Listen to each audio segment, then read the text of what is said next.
Hey everyone, Big Pauly back for a brand new review. As many of you know, I decided to watch a load of horror films and scary films through the month of October. See how many I can fit in.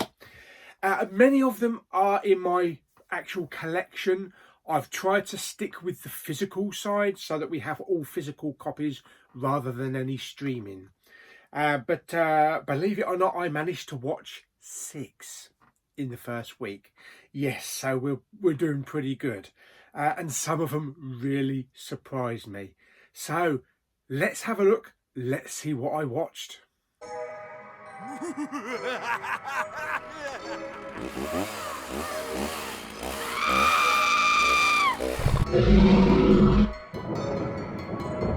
Happy Halloween! Okay, now I have written down some notes from these films because, you know, it's been a week. I need to remember some plot points and shit like that. Anyway, as most of you know, I attempted to watch Insidious a while ago. And I got to the point where Darth Maul pops up at the kitchen table and I turned it off. Well, I decided to go back to it. You know, it's always okay to revisit. So, yes, Insidious, the first film. I'll tell you why I've got a double pack in a minute. So this film is directed by, who is it? It's directed by James Wan and stars Patrick Wilson and Rose Byrne. They play a couple called Josh and Renee Lambert. Now, Josh is a teacher. Renee is kind of like a house mum and a musician. She likes to tinker with the piano at home. Now, they move to a new house and they believe that the house is haunted after things start moving around, banging, and kind of like ghostly images appear. But unfortunately, their son has a bit of an accident and falls into a coma. They believe this house really is haunted, so they can't stay there any longer. They move out. They move to another house. Unfortunately, things start to happen again. So they bring in this, what was her name? Is it Tangina from Poltergeist, the little lady with the squeaky voice? That type of character. This time played by Lynn Shay, who I believe is quite big in the horror world. They also bring in 2 Egon Spendlers as well. Type ghost hunting, you know, with all their little equipment trying to find ghosts and shit around the house. They determine it's actually the son who's haunted, not the house. Yeah, nice twist. Then Josh, Patrick Wilson, has to cross over into a place called The Further, which is kind of like a dimension where his son's soul now resides. A bit like the Upside Down in Stranger Things. And his task is to find Dalton, his son, by entering this world and bring him back to his vegetative body. Now, I really enjoyed Insidious. I never thought I would say that, but I thought it was a good film. Really, really good film.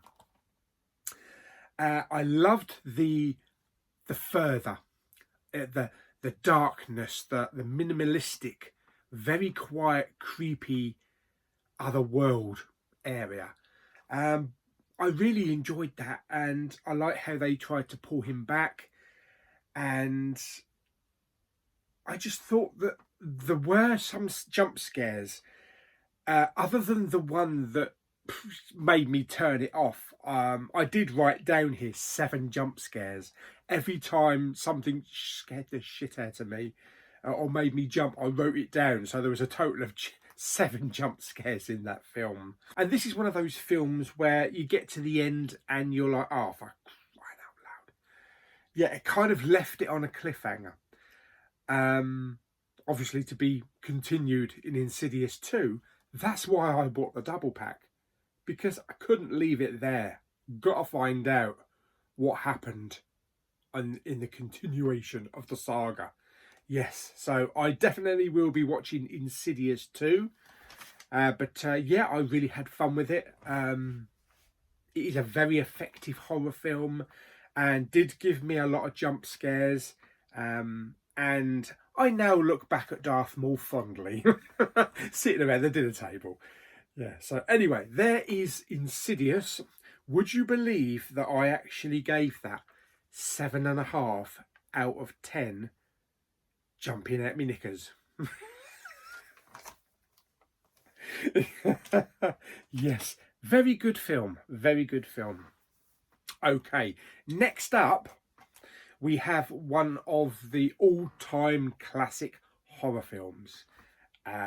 This is basically on everybody's list. This is Child's Play. Yes, the original Chucky film. Never had this, never watched it. Sat down, watched it, made some notes. I really had a great time with this one.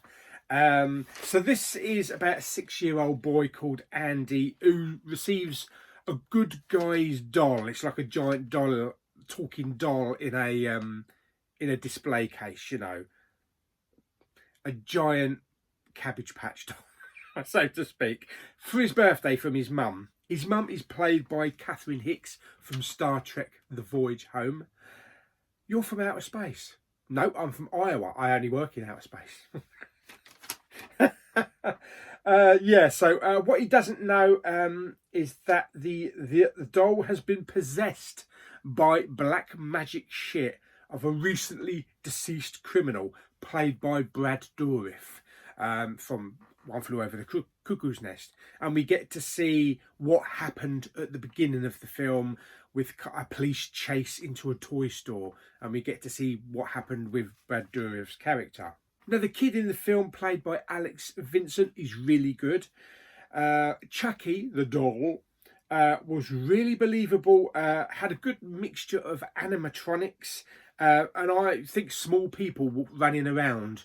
When you get Chucky running around the apartment, you know, that's not animatronics, that's definitely a small person with just a big head. So, yeah, wearing the suit for some running scenes, voiced by, of course, Brad Dourif.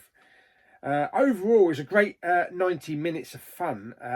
Chucky's a vicious little shit, isn't he? Some good action in this, and some good kills as well. Especially when one of them takes a dive out the apartment window. Yes, I had a lot of fun with Child's Play. I really did. Yeah, so much so that I'm going to need to watch the other films. Yeah, I gave Child's Play 8.5 out of 10 vicious little shits. Okay, so next up, Better Watch Out. You better watch out. Yes, this is a horror film, but it can be considered to be a Christmas movie as well. This is basically Home Alone on steroids. Yes, this again was a really enjoyable film. This stars Patrick Warburton and Virginia Madsen as parents of a 12-year-old boy called Luke. He's left home alone one night with the babysitter called Ashley, who Luke also has the hots for. He's like 12 and she's, what, about 19 or so. When there's a break-in, Ashley has to protect Luke from the intruders. That's all really I'm going to say about the story. I think there's a bit of screaming there, the way that the scenes are set up in the house. There's also some Home Alone, like I say, on steroids. And the film takes a sinister turn with a nice little twist, which I actually didn't see coming, but maybe other people did. It's very enjoyable. It kept me gripped with some good performances as well. Now, I've written some names down. Olivia de Jong, who plays Ashley. She was previously seen as Priscilla from the Elvis movie. And Luke's best friend, Garrett, played by Ed Oxenbould, I think his name is. He was really good as well, but hats off to Levi Miller, who played Luke. He was bloody good. Personally, I think he outshone Macaulay Culkin in Home Alone. Yeah, it's absolutely fantastic. Quite a chilling performance as well from him. He was a bit more brutal than Macaulay Culkin's character. Like I say, Olivia de Jong played Priscilla in Elvis, but also Levi Miller starred as Peter in the Pan movie. So, like I say, this had a lot of kind of like Home Alone type of influence with a bit of Scream thrown in. You can see they're ready for action with the house and the bat. And there he is. He played it brilliantly. Psychotic little shit. That's what basically I would say. It's a really good film. Yeah, it says here, Home Alone gone bad style thriller. So if you like Home Alone and you like that type of film, definitely check out that film. Better watch out. You might be home, but you're not alone. So yeah, I thought that was really good. I gave Better Watch Out 7 out of 10. Come into my house, I'll smash you up. Okie dokie, so what we got next?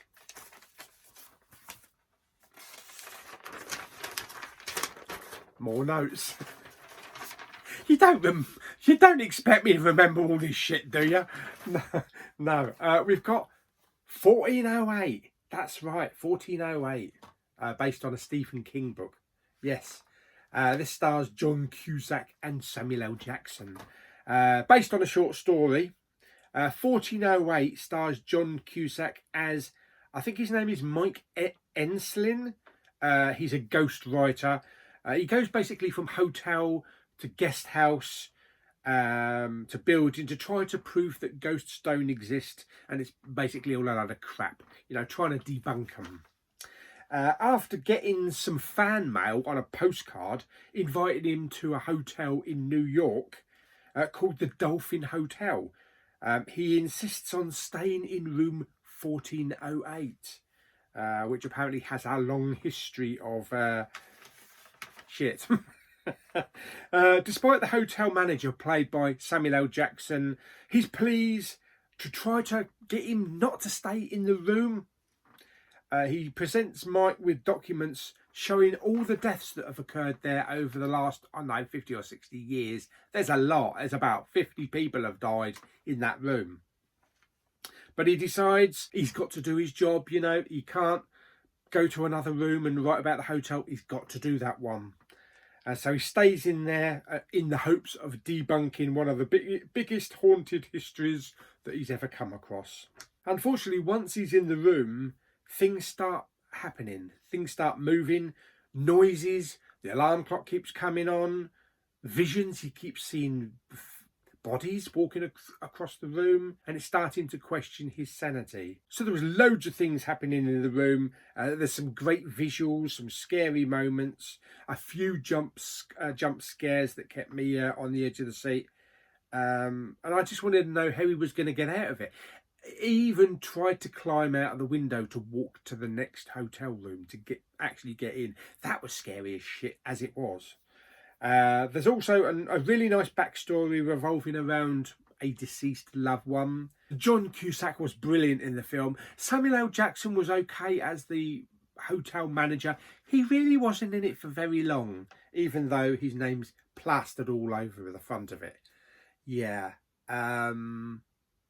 I thought it was really good. I thought it was gripping.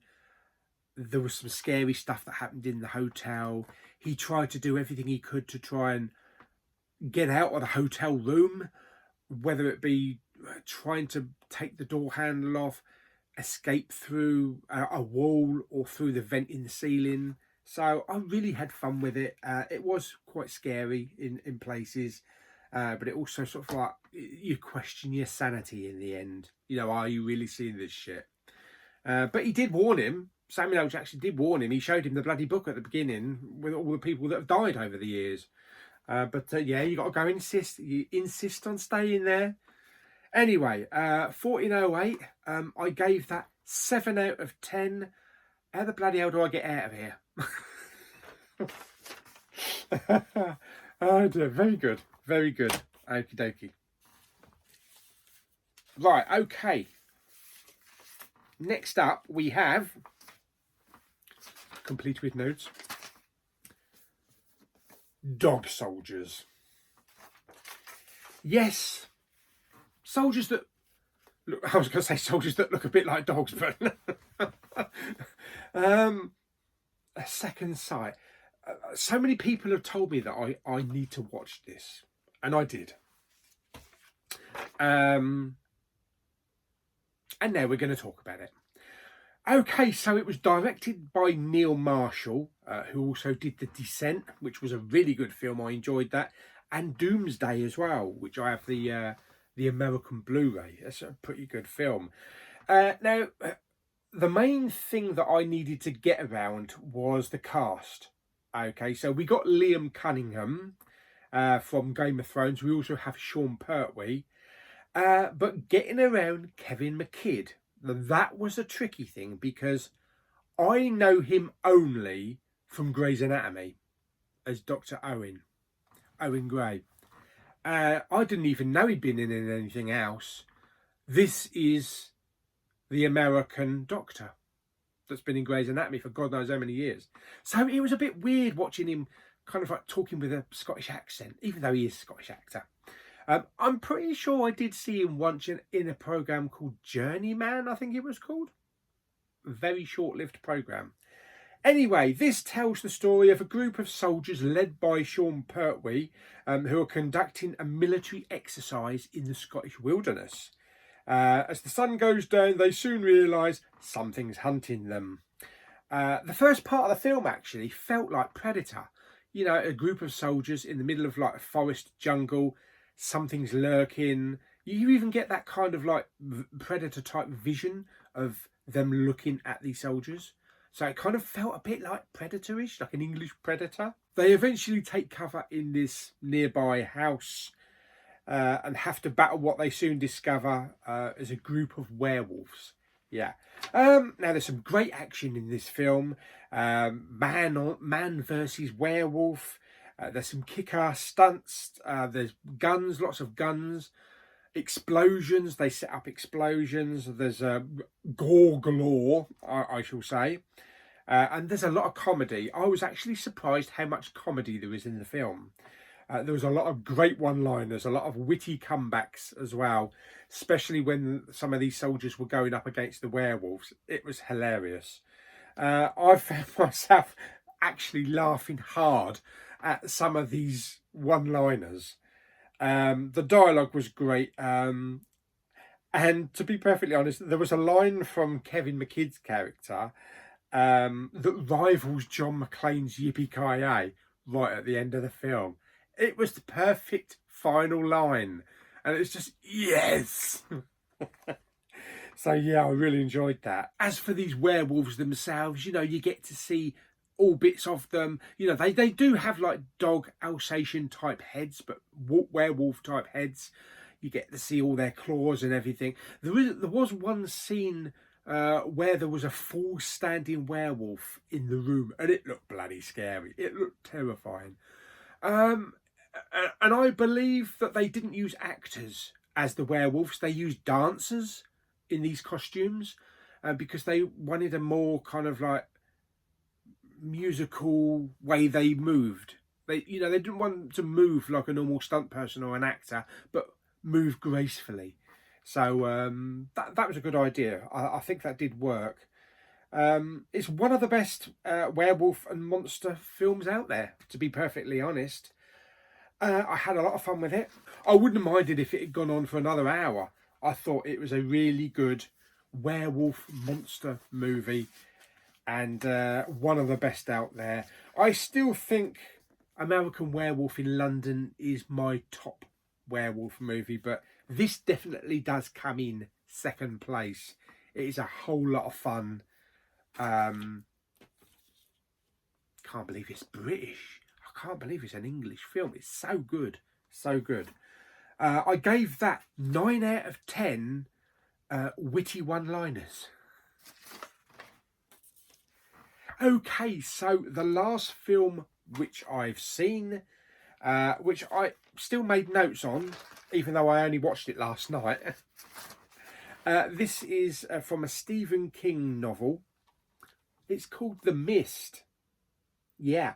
Now, I did put on my page which version I should watch, because there is a colour version of this and a black and white version. Most of the comments that came back said do black and white, so I watched the black and white. I think it worked really well. I think it worked better than maybe the colour version, although I still will need to see the colour version.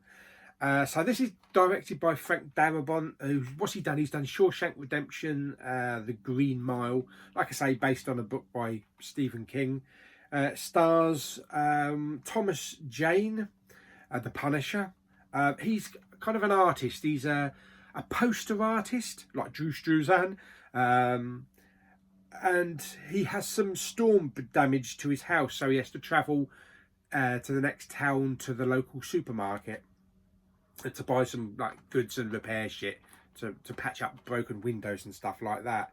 Whilst inside the store, there's some really weird cloudy mist that just engulfs the whole of the store, and it basically cuts off any visuals from outside the store. You know, you can't see out past the window. Now, one store worker does try to leave the store and gets yanked out of kind of like a service entrance, those doors that go up and down. And then we get to see really what's partially out there. I think the black and white version gave it a more of a 50s horror sci-fi creature feature. I think it worked really effective, especially with the white grey mist as well. Now, the cast also includes William Sadler, you know, Peacemaker's dad, and also from Die Hard 2. We've got Toby Jones from the upcoming Indiana Jones film. Marsha Gay Harden, who plays this like religious nutcase, saying, oh, it's the end of the world and it's all in the Bible and shit like that. And we also have both Laurie Holden and Melissa McBride from The Walking Dead. Yeah, obviously Melissa McBride was Carol. I can't remember which character Laurie Holden played though. But they're amongst like some of these people are the shop workers or the managers, and some of these people are just like customers gone in for some shit. So there was some really good suspense in it. A few scenes of peril. There was nods to aliens as well. And there was a good couple of effective jump scares, 2 or 3 effective jump scares. All the people in the supermarket start to panic and start taking things into their own hands to try and survive. You know, some of them want to barricade themselves in, some of them want to leave the store. But all in all, the military has a massive part to play in the film, and proves that you really shouldn't try to play God, because you never know what, you know, will come in and kick you in the arse. It also kind of reminded me a little bit of maybe Cloverfield in certain areas. I thought it was a really good film, effective. The outside scenes in the mist were intriguing, were really good to see, and to see what was out there. But also the inside scenes in the supermarket was good, to see how all these people were reacting to each other. Some people getting more violent than others. So yeah, I thought it was a really good film. The only thing I would say, I'm not too sure on the ending. Everything was going perfectly well until it got to a certain point and there was this group of people had no way out, and they did the unthinkable, and it was all for nothing, because if they just waited for like a minute or 2 more, it would have been a much more satisfying end. So yeah, I would have changed the ending definitely. I don't know if maybe there's another ending or if this is an alternative ending, but it's not the ending that I wanted, and it's not the ending that I saw was going to happen. I thought it was all going to be hunky-dory. They were going to get out of the situation, you know, drive to the edge of the mist, and go on their merry way. That would have been a much better ending in my personal opinion. But it is what it is. So anyway, that is The Mist. Yeah, I gave that 7.5 out of 10. Where's my tentacle? There we go then. That is a little list of shit that I've watched in the last week. It's not bad, I suppose. 6 movies, considering sometimes it's tricky to get one on. I'm going to get another one in a minute. It's going to be a toss-up between maybe Conjuring 2 and Orphan, so we'll see. I am making lists. I am making notes of things in the film because I know I'm going to miss something that I want to talk about, or I'm going to miss a plot point, or I'm not going to know this cast member's name. So it's easier to make notes. Yeah, it's not very professional, but it's just me. It's just me. I'm just me doing this shit. I'm not a big movie reviewer or something like that. So, yeah. Anyway, I hope you enjoyed the video. Like it by giving it some thumbs up. Blah, blah, blah, blah, blah. Don't forget to subscribe, comment and share. And I'll see you on the next one of these in a week's time. Probably won't be as many films in a week's time because I'm only off for 2 days this week. But I'm going to try and squeeze a few in at least. Yeah. Anyway, till the next one. Bye-bye.